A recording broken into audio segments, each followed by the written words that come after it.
Looks like there are sheriffs here now.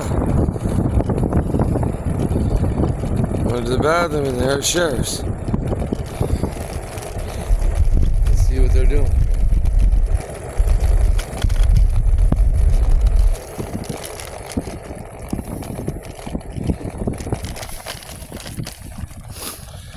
Got a sergeant out there, several other deputies.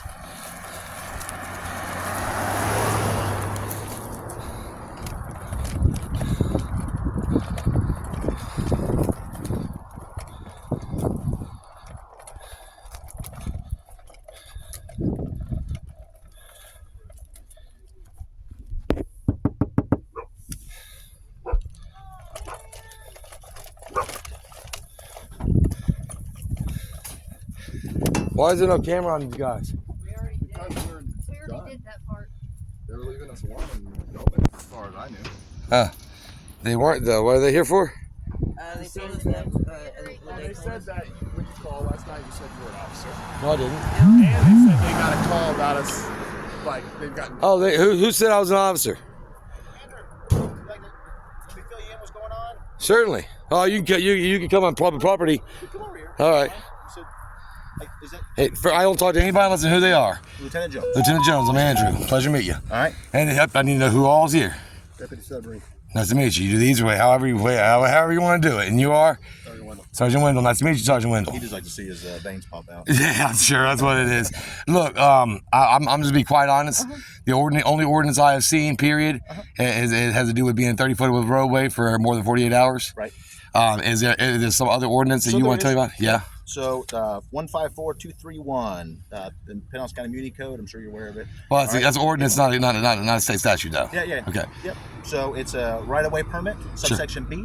Okay. It specifically goes over parked on the right-of-way public land. That's a civil And- infraction. What's that? That's a civil matter. It's $218 fine. It's a civil matter. Yeah. So it's civil matter. It's a civil matter, It yeah. is civil matter. All Yeah. right, but they've also reg tagged your vehicle. So when it comes to 48 hours. so they gave you, I believe they gave you 24 hour Nope, notice. 48 hours. Okay. 48 So, hours. Well, again, all right. Matter of fact, hey, Listen. we got some bad data. Grab me one of them notices, please. So Grab me one of them red tags. that's all.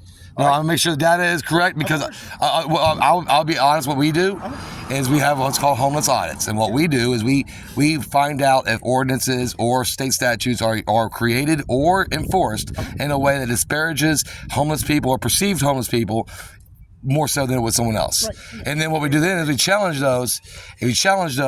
Right. and then we file a 42 USC 1983. So that's what we do. That's what we've done for many, many years. Right. And it was a long time ago since Pinellas County has given me a paycheck. Right. But if you guys want to give me a paycheck, I'd like one. I mean, I've got one coming from Tampa already. Well, listen, So- we're hiring all the time. I get my paycheck from challenging qualified immunity.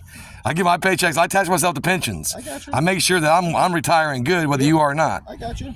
So listen, like I said, we've already spoke to code enforcement. Was code enforcement with That's you guys civil. the other day? No. So all right. Oh, you mean not in this location? No. No, but at a different location. All right. Not at the location, but yep. Yeah. So it sounds like they're going to be coming out later this afternoon. Sure. All right. Just to let y'all know. Sure. That's a civil matter. You guys said you guys were moving them as soon as you can when you fix the van. Sure. I mean, I need to put a steering gearbox on there. I got you. What? So if there's an officer-initiated call last night at 5:20 a.m. We got complaints that came down through our captain. You got complaints. Yep.